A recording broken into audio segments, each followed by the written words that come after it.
Les matins de France Culture, Guillaume Erner. Les salaires progressent moins vite que l'inflation. La question de leur augmentation s'invite dans le débat public, tandis que le gouvernement continue d'évacuer cette piste, craignant de déclencher une spirale inflationniste ou de la renforcer. L'augmentation des salaires est-elle la solution adéquate pour regagner du pouvoir d'achat? Quels outils imaginer pour lutter contre l'inflation? Et puis d'abord, lorsque l'on parle d'inflation, de quoi parle-t-on? Pour l'évoquer, cette question, je suis en compagnie d'Éric Monet. Bonjour.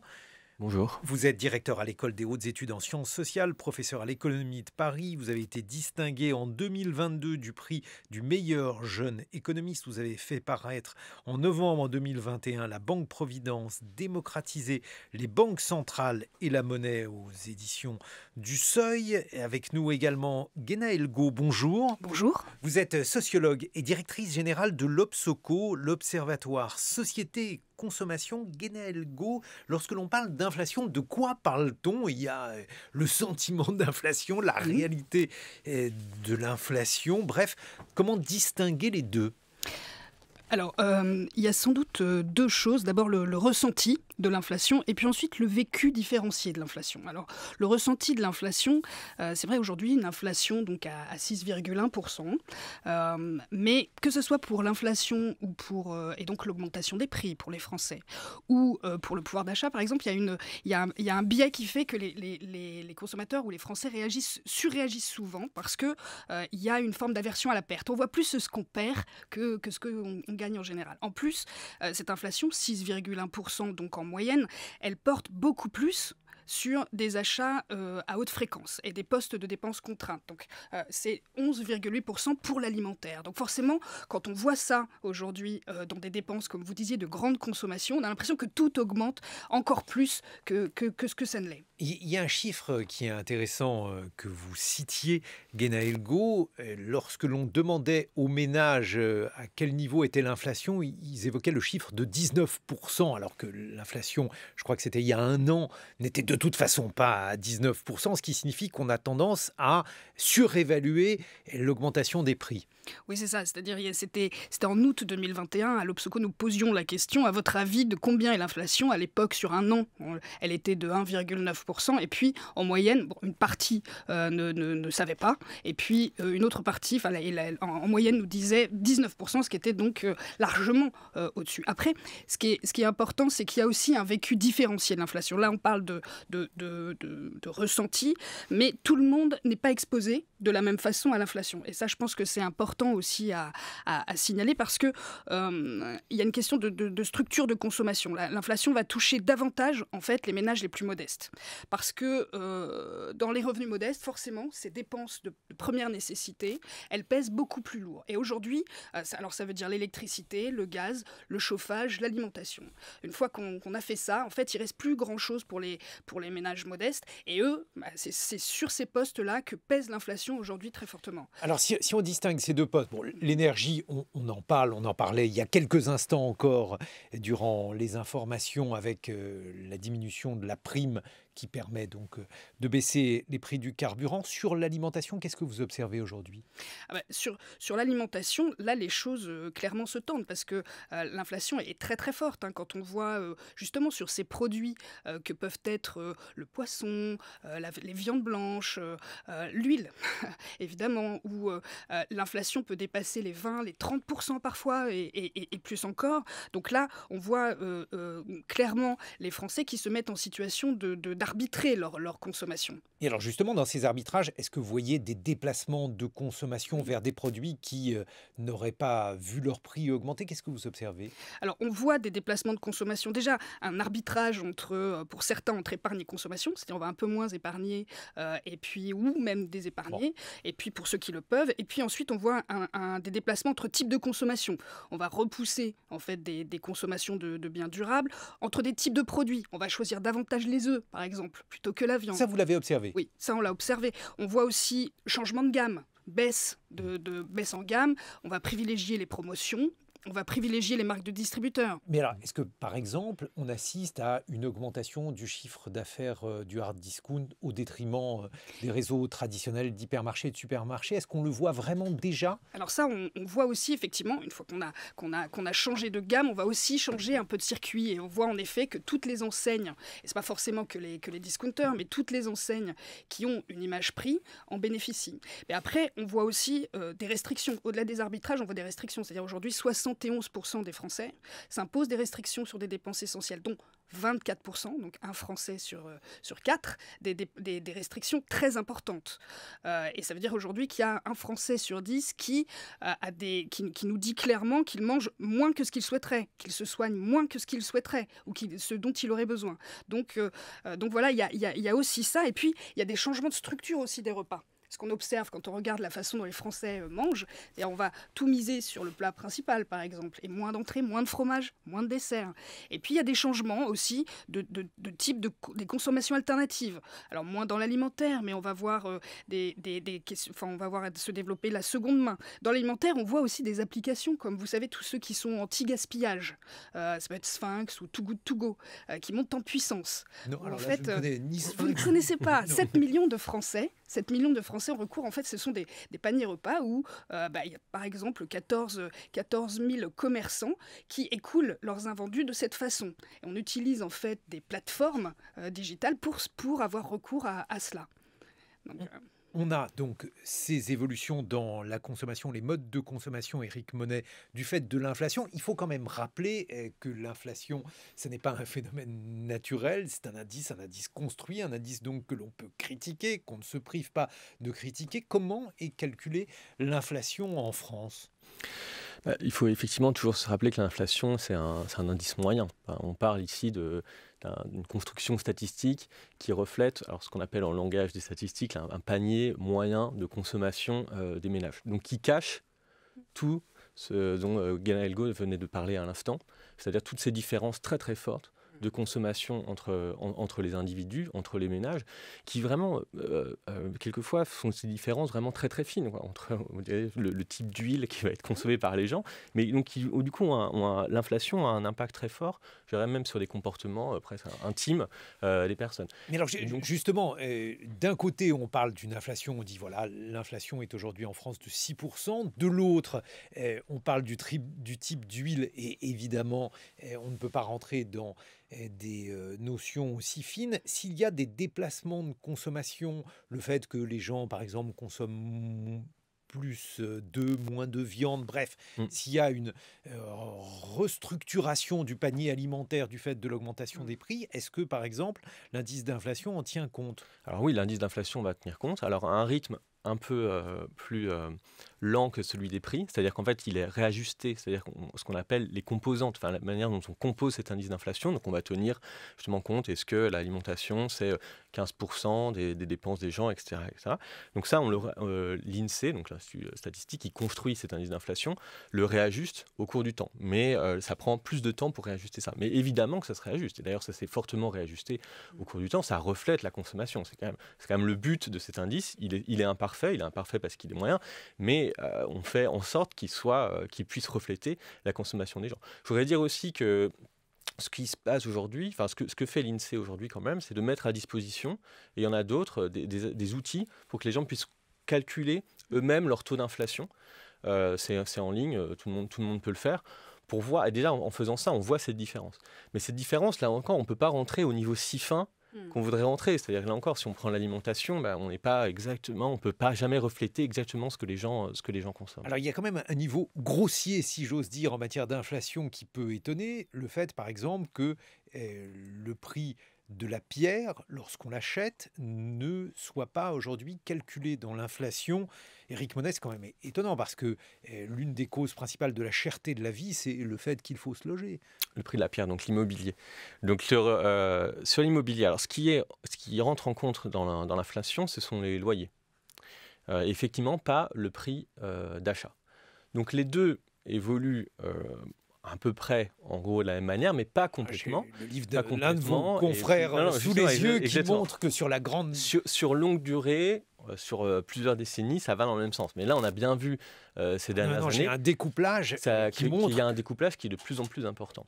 Et puis d'autant plus aussi... Ce qui veut dire, alors juste pour tout dire aux auditeurs, ce qui veut dire que finalement, lorsque l'on achète un logement, celui-ci voit son prix augmenter très fortement sur la longue durée. Et il y a des séries depuis 1880, tandis que le prix de la location, lui, diminue. Donc, ce qui veut dire que finalement, ce qui coûte le plus cher, l'achat, le calcul de l'inflation n'en tient pas compte.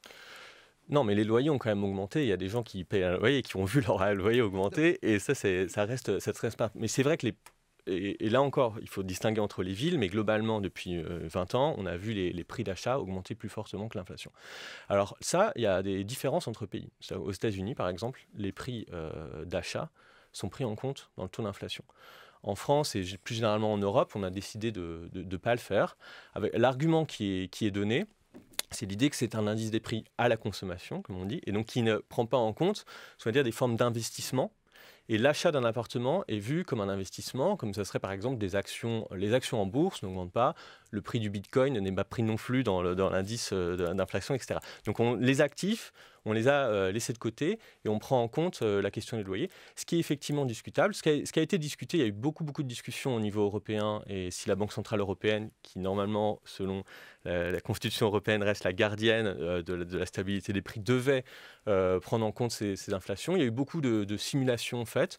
On voyait que ça faisait des différences entre pays. Au niveau globalement moyen, ça ne faisait pas énormément de différence, mais pour certains pays, ça pouvait faire une différence importante. Guénel Gou, vous qui étudiez avec l'Obsoco la manière dont justement les consommateurs voient les prix augmenter, voient le rapport à la consommation augmenter, qu'est-ce que ça change justement cette période particulière, puisque cela faisait bien longtemps qu'on n'avait pas assisté à une telle hausse des prix avec de telles modifications de consommation? Ça vient en rajouter à une réflexion qui date pas d'aujourd'hui, mais une réflexion aussi sur la consommation. C'est-à-dire qu'on avait vu progressivement, et ça date d'avant aussi la crise sanitaire, la consommation devenait un objet un peu de conflictualité, collectif mais aussi individuel. C'est-à-dire que attaquer pour, en tout cas questionner sur sa soutenabilité environnementale, questionner aussi dans son rapport, on se questionne sur son rapport existentiel à la consommation. Est-ce que j'ai besoin en fait de tout ça? Vous savez, il y a eu toutes ces réflexions-là. Et puis questionner aussi la consommation sur le plan de la soutenabilité sociale, parce qu'il y a la consommation qui est sans arrêt attisée en fait par la publicité, par les discours, par les normes aussi sociales. Et là, on se retrouve dans un moment où justement, à nouveau, on s'est interrogé sur sa consommation pendant la crise sanitaire, où on n'a pas pu consommer. Là, on est contraint d'une autre manière, et donc tous ces questionnements s'accélèrent. Mais alors justement, comme vous le dites, Guénaël Gau, il y a eu pendant la crise sanitaire l'idée qu'on allait aller vers le local, qu'on allait aller vers plus une consommation alimentaire bio. Aujourd'hui, avec l'augmentation des prix, tout ceci semble de moins en moins assuré. Bah oui, on est dans une tension, mais y compris une tension cognitive en fait, entre ces aspirations et ces contraintes. Et c'est ce qu'on observe nous à l'Obsoco, c'est-à-dire qu'il y a ces aspirations qui vont vers, par exemple en matière alimentaire, davantage de qualité, davantage des rémunérations entre les producteurs et les distributeurs qui soient plus équilibrées, enfin des tas de choses, et du local. Et puis de l'autre côté, les contraintes auxquelles sont soumis les Français et les inégalités, c'est-à-dire ceux qui vont pouvoir en fait accéder à cette consommation que tout le monde vise, mais ceux qui ne le peuvent pas, et de moins en moins. Éric Monet. Oui, c'est vrai il faut souligner ce paradoxe dont vous parliez, parce qu'on a vu qu'aujourd'hui, l'inflation est tirée vraiment par l'énergie, et l'énergie carbonée, donc celle dont on voudrait se débarrasser, et aussi par des prix de l'alimentation, et notamment de l'alimentation très industrielle. On voit que pourquoi ? Parce que l'alimentation industrielle est financée beaucoup par des engrais, et vient souvent hors de France, et ce qui a beaucoup augmenté, c'est le prix des engrais, parce que c'est lié au gaz, et c'est le prix des coûts de transport dans le monde entier. Donc on pourrait imaginer justement que les gens se redirige sur une consommation plus locale, plus bio. Mais le problème, c'est que, étant donné qu'il y a quand même une partie de l'alimentation industrielle et d'énergie dont on ne peut pas se passer, qu'au final, ça réduit le pouvoir d'achat parce que ces prix augmentent. Et donc, finalement, on n'a pas vu ce déplacement vers des choses plus bio. Donc, c'est là qu'il y a peut-être quand même un rôle des pouvoirs publics à jouer. C'est d'aider ces déplacements. Parce que vous parliez, et je reviens à votre question tout à l'heure qui était fondamentale, c'était que finalement, une manière de faire baisser l'inflation, c'est de faire baisser le poids de la consommation des produits qui augmentent le plus dans l'indice des prix et donc aussi dans le panier. De réorienter la consommation.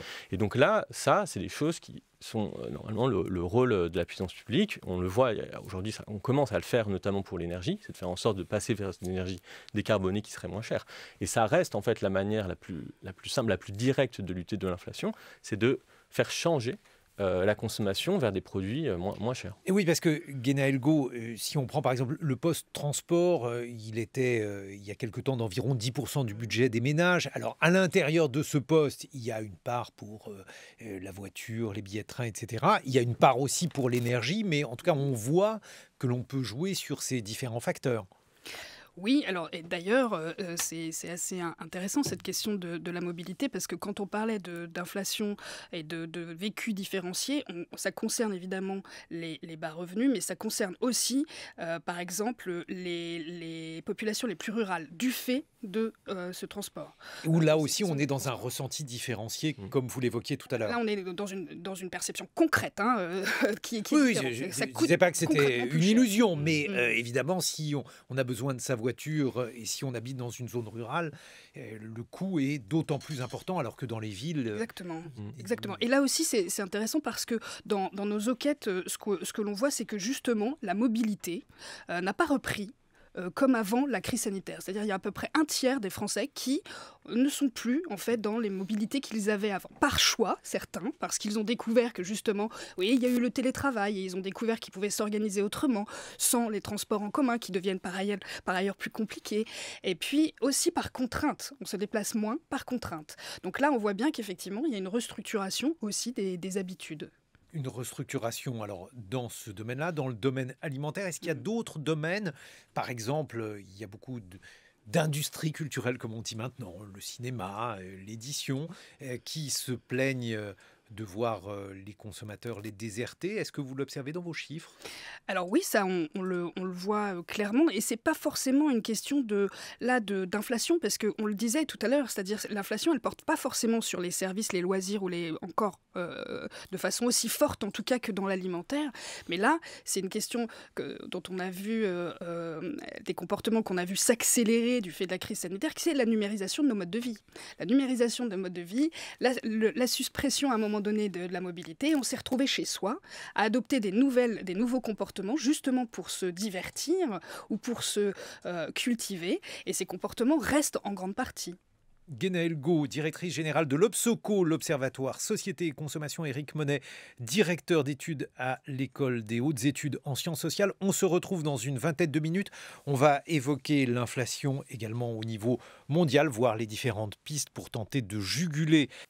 7h-9h, les matins de France Culture, Guillaume Erner. Et l'on parle de l'inflation et de ses conséquences. Par exemple, faut-il augmenter les salaires pour faire face à l'inflation? Nous sommes en compagnie de Guénaël Gault, sociologue, directrice générale de l'Observatoire Société et Consommation. Éric Monet, directeur d'études à l'École des hautes études en sciences sociales, professeur à l'École d'économie de Paris. Éric Monet, augmenter les salaires pour juguler ou tenter de juguler l'inflation, est-ce aujourd'hui une possibilité?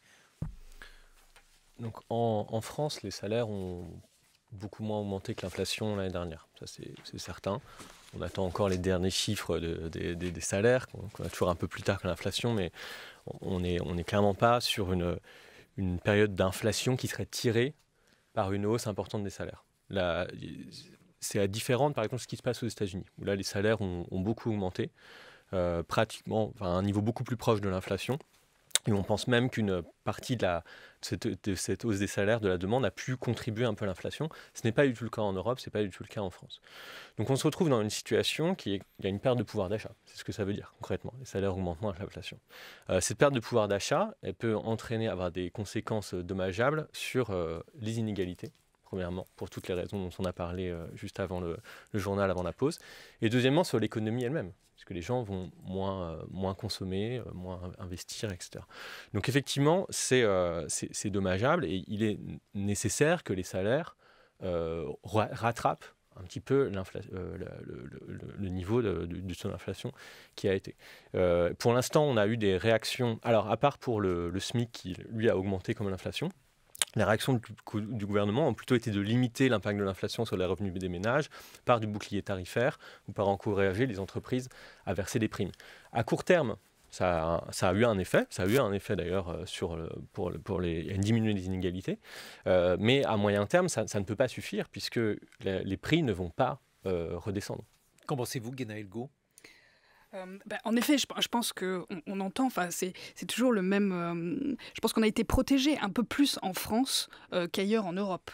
C'est clair, par les mesures qui ont été prises. Après, et ces mesures, il y a un certain nombre de... Elles partent à l'urgence en termes de pouvoir d'achat. Parce qu'en effet, pouvoir d'achat, c'est la question des prix et c'est la question des salaires de l'autre côté qui fait le pouvoir d'achat. Et qui était déjà une préoccupation avant même que l'inflation n'augmente. Donc là, il y a une question de parer à l'urgence. Mais au-delà de ça, et on va peut-être en reparler avec Éric Monney, mais on va se demander effectivement quand est-ce que l'inflation va commencer à ralentir. Mais après, il y a sans doute un moment où, à quel niveau elle va se situer. Et là, il y a sans doute il y a des changements structurels qui font qu'on va vers de toute façon une base de coûts de production qui va être structurellement plus élevée, pour plusieurs raisons. Et là, au-delà des mesures qui sont prises et des chèques qui sont donnés, c'est un peu comme dans une entreprise, c'est-à-dire est-ce que vous augmentez les salaires, donc dans la durée, et vous sécurisez un certain nombre de personnes, et c'est important de sécuriser les gens, ou est-ce que vous donnez des primes parce que vous ne savez pas où vous allez. Et là, quand structurellement, ça va rester de toute façon assez élevé, qu'est-ce qu'on prévoit en fait? Et comment se fait le partage de valeur? Mais alors, si on essaye de voir justement les conséquences de l'inflation et d'une situation économique générale, puisque ce n'est pas seulement l'inflation qui caractérise le moment dans lequel nous sommes, il y a aussi par exemple une tension sur certains salaires, est-ce qu'on ne pourrait pas imaginer, Éric Monney, que l'augmentation des salaires, elle devienne inéluctable, voire qu'il y ait un renversement de pouvoir entre les salariés et les employeurs, celui-ci au profit des salariés? Ce dont on discute montre bien ici que l'inflation non seulement crée des inégalités, on l'a dit, mais aussi reflète des inégalités. C'est-à-dire qu'elle rend visible à un moment des conflits sociaux qui étaient là avant, des inégalités qui étaient là, et elle les cristallise, elle les rend beaucoup plus visibles. Et ça a toujours été le cas des épisodes d'inflation. Dans les années 70, où il y a eu une inflation qui était aussi notable, autour de 10%, quand même dépassé les 10%, donc quand même plus qu'aujourd'hui. Mais c'est les dernières périodes qu'on a connues où il y avait une inflation au-dessus de 5%, comme on est aujourd'hui. C'était vraiment, on avait en fait des débats assez proches. Le premier débat, c'était ce dont on parlait tout à l'heure, c'est-à-dire l'impact sur les inégalités, le fait que l'inflation est ressentie de manière très très différente selon les ménages. Et on parlait tout à l'heure des différents indices des prix. Dans les années 70, par exemple, les syndicats construisaient des indices des prix alternatifs à ceux de l'INSEE pour montrer que les ouvriers, par exemple, avaient un taux d'inflation qui était beaucoup plus important que les autres. Ce qui avait des importances sur les revendications salariales dont on parlait. Et donc on retourne sur ces questions de revendications salariales qui ont été très fortes dans les années 70, qui sont d'autant plus fortes, là encore de ce que disait Guénaël Gault, c'est-à-dire qu'on ne part pas d'une situation où il y avait un consensus général sur le fait que tout allait bien, rappelons-nous ce qui s'est passé pendant la pandémie, où on parlait de tous ces métiers absolument essentiels qui avaient un niveau de rémunération très faible. Donc toutes ces discussions ressortent d'autant plus qu'on partait d'une situation sociale où globalement, ce qu'on appelle en termes un peu techniques le partage de la valeur ajoutée, c'est-à-dire la part des salaires dans, on va dire, les bénéfices des entreprises avaient diminué structurellement depuis une vingtaine d'années. Donc cette question de l'inflation en fait, repose cette question du rapport entre le salaire et les revenus du capital. Guénaël Gaud. Oui, c'est vrai que je pense que dans les années 70, il y avait beaucoup plus de mécanismes en fait, d'indexation entre les salaires et les prix. Et puis, les entreprises pratiquaient des augmentations générales. Là, depuis, ça s'est beaucoup plus individualisé. C'est moins transparent aussi, les grilles de salaire. Et donc, ça génère alors vraiment, ça renforce ce sentiment d'injustice et d'inégalité, d'autant plus que la crise sanitaire, vous vous souvenez, en fait, le quoi qu'il en coûte, il était pour tout le monde. Et donc, ça a été une crise qui a créé des inégalités par le bas qui ont été assez jugulées, ça dépend de qui, mais qui a aussi créé beaucoup d'inégalités par le haut. Et avec justement des personnes plus aisées, de plus riches, qui se sont encore plus enrichies du fait de ce quoi qu'il en coûte. Et donc là, on est dans un moment où il y a des questions vraiment de justice sociale qui se posent de manière très prégnante.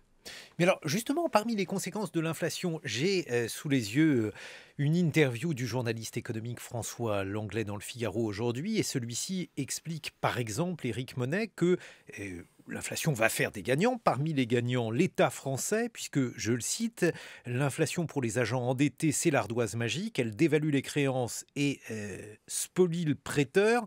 Donc, il va y avoir un allègement des dettes, et notamment des dettes souveraines.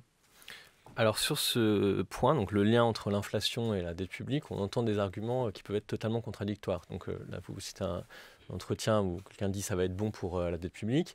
Et d'un autre côté, on a beaucoup entendu l'argument disant il y a de l'inflation, donc la Banque Centrale Européenne va augmenter ce taux d'intérêt. Le fait qu'elle va augmenter le taux d'intérêt va renchérir le coût d'emprunt de la dette publique. Donc c'est une mauvaise nouvelle pour la dette publique. Et il y a même eu un moment certains économistes qui disaient on risque d'avoir une crise de la dette publique à cause de ça.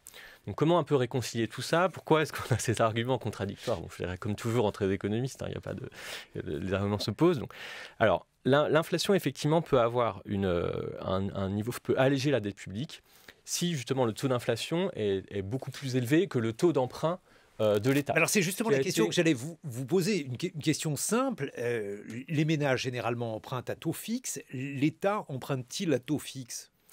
Non, il n'emprunte pas à taux fixe.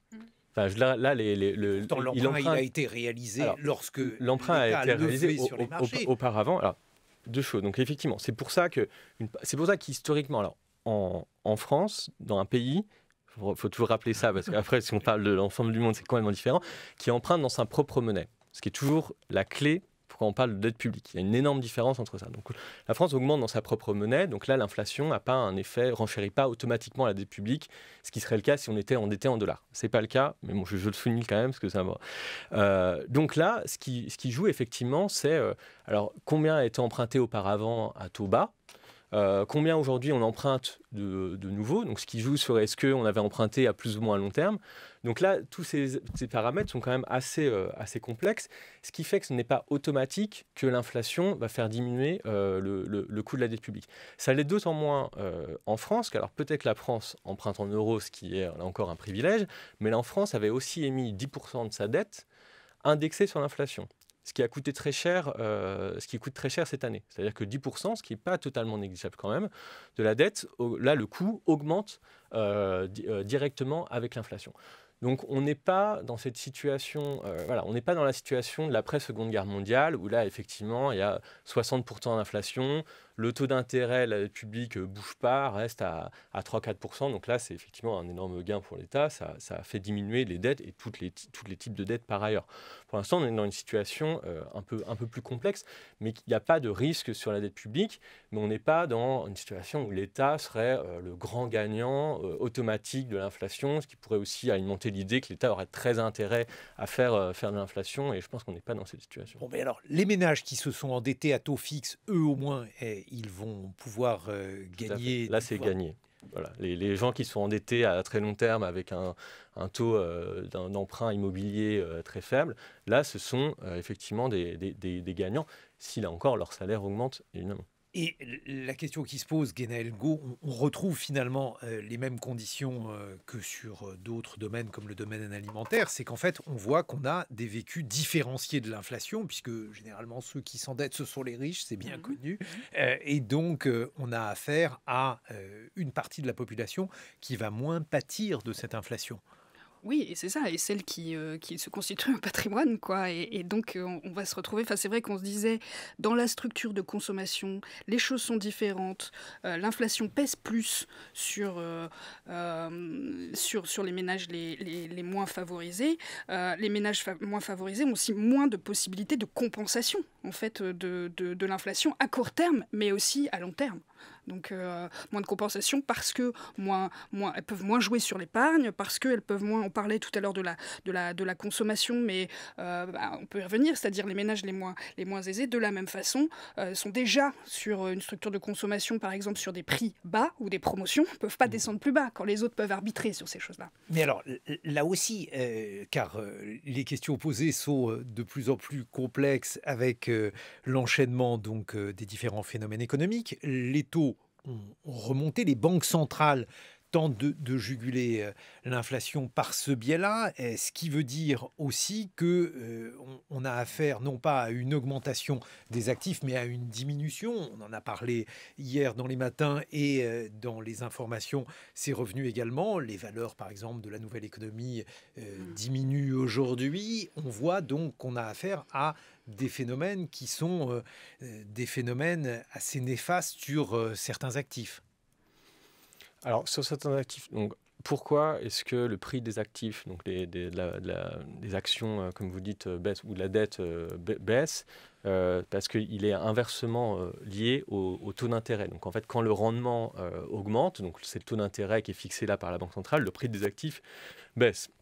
Est-ce que c'est totalement néfaste? Là encore, on était, il y a 2 ans, tout le monde disait il y a des risques de bulles sur ces actifs.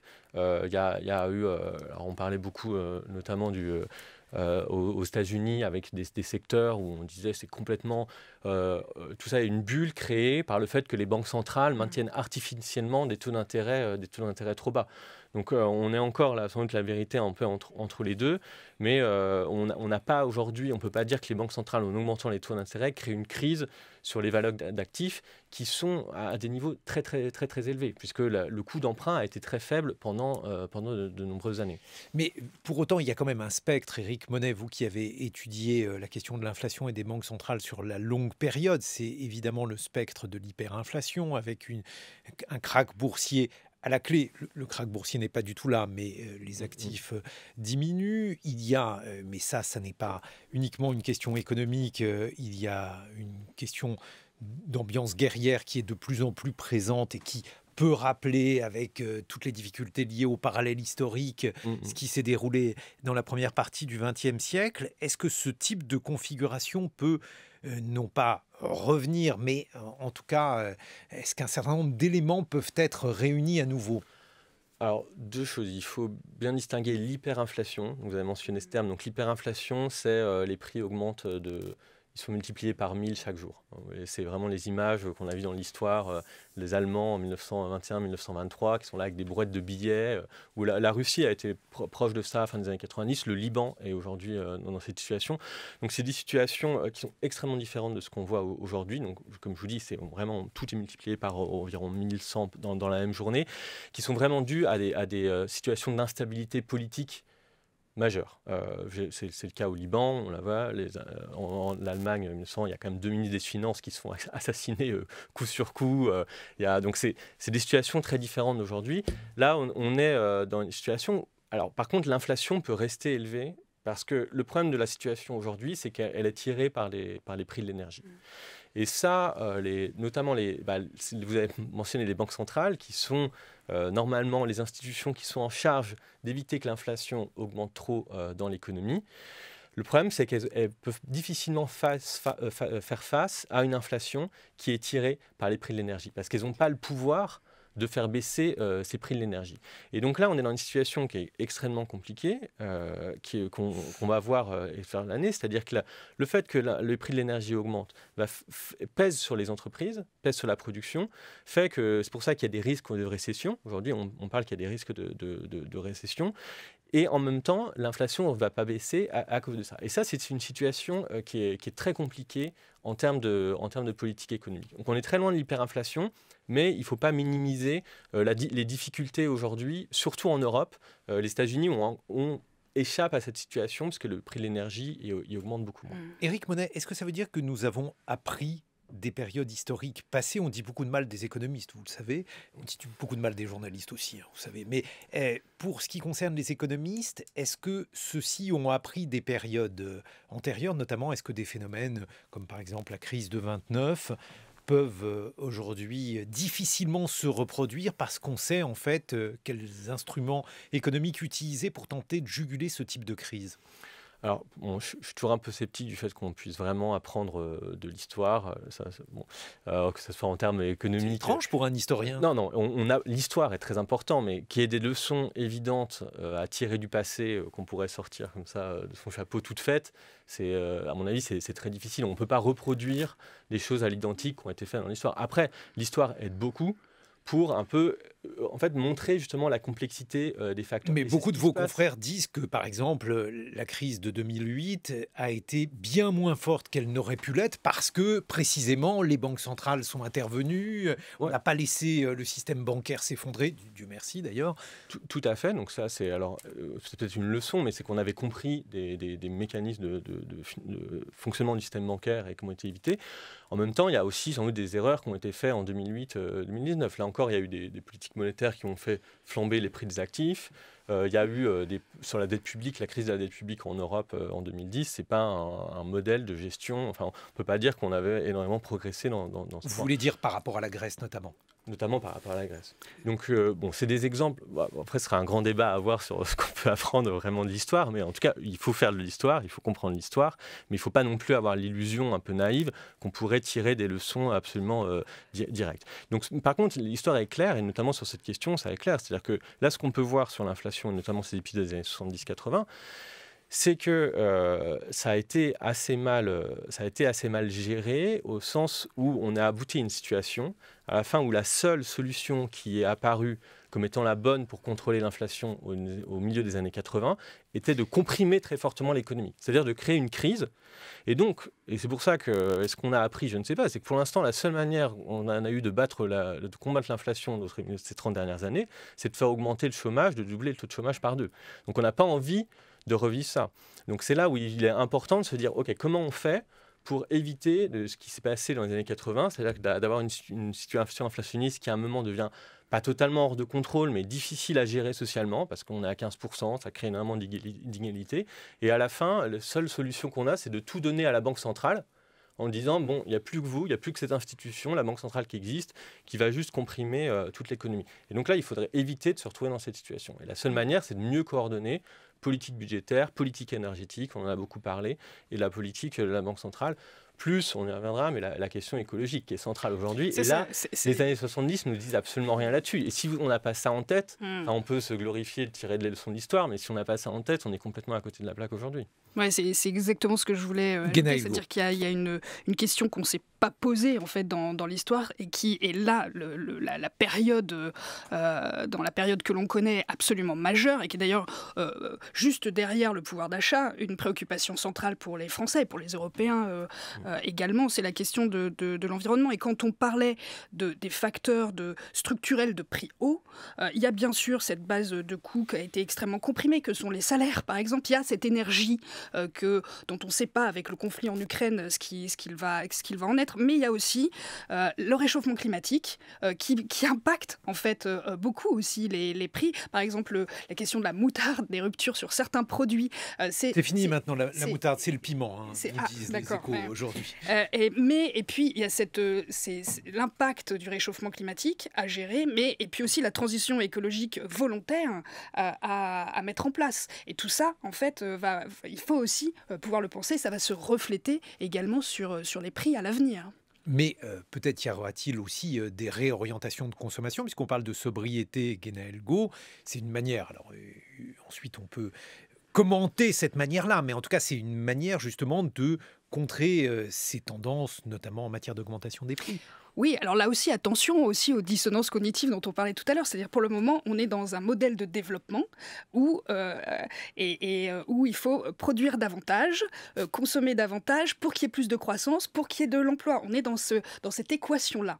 La sobriété, ça veut dire changer non seulement nos modes de vie à un niveau individuel, mais ça veut dire changer aussi le cadre et le modèle de développement général. Donc c'est une grosse bifurcation aussi à mettre en place. Sinon, on va demander aux Français de moins consommer tout en attisant toujours leur désir de consommation dans un système où on a besoin de croissance et où on dit qu'on a besoin de croissance. Donc, si vous voulez, là, on est en tension. Donc, sans doute que aussi, et là, je ne sais pas ce qu'en pense Éric Monnet, mais sans doute qu'il va aussi falloir mettre en place d'autres types d'indicateurs pour pouvoir, et qui vont être l'inflation, qui vont être le taux de chômage, qui vont être la croissance, mais d'autres types d'indicateurs qui vont pouvoir aussi mesurer ces évolutions qui sont historiques aussi aujourd'hui.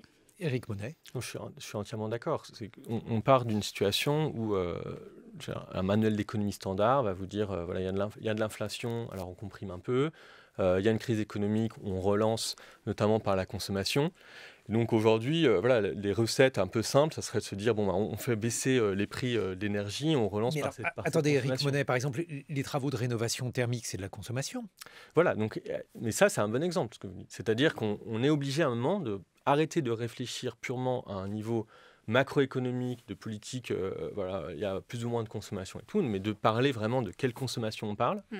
De revenir à la question que vous avez posée dès le début, mais qui est fondamentale, c'est-à-dire finalement il y a de l'inflation qui est tirée par les prix de l'énergie. Est-ce qu'il faut faire baisser les prix de l'énergie artificiellement ou en fait changer le mode de consommation d'énergie, ce qui va aussi avoir un impact sur l'inflation. Donc aujourd'hui, on est dans cette situation-là, c'est-à-dire qu'on ne peut plus parler seulement de relance par la consommation de manière très très abstraite. On est obligé de parler à chaque fois de quel type de consommation on parle, de quel type d'investissement. La rénovation thermique, alors, là, c'est en gros, si vous rénovez votre fenêtre, c'est de la consommation. Si vous rénovez tout votre toit, c'est de l'investissement. Donc là, c'est comment on compte ça dans le PIB, qui est une autre question dans les mesures statistiques. Donc là, c'est pareil.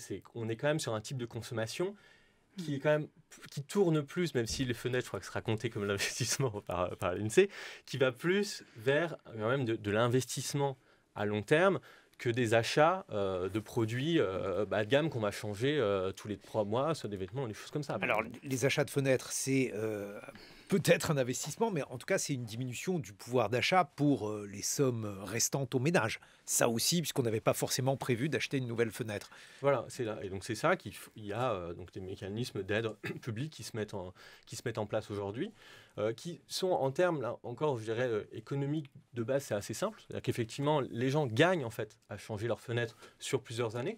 C'est gagnant. Donc en fait, on va les aider parce que pour l'instant, c'est une contrainte sur le pouvoir d'achat, mais à long terme, c'est gagnant. Donc ça, je dirais, en termes purement économiques, c'est assez simple. Ce qui est compliqué, c'est comment on fait pour les gens s'ils doivent refaire leur maison, où est-ce qu'on les loge en attendant, comment on leur donne ces informations. Et là, on entre dans des questions de politique économique plus complexes, où justement, on quitte cette simplement relance par la consommation qu'on sait faire, des vraies questions de politique économique dans le détail qui sont aujourd'hui fondamentales. Merci Éric Monnet. Je rappelle que vous êtes professeur à l'École d'économie de Paris et lauréat en 2022 du prix du meilleur jeune économiste, Guénaël Gaud, sociologue et directrice de l'Observatoire Société et Consommation. L'inflation et faire aussi des parallèles historiques pour tenter de comprendre le phénomène auquel aujourd'hui nous devons faire face.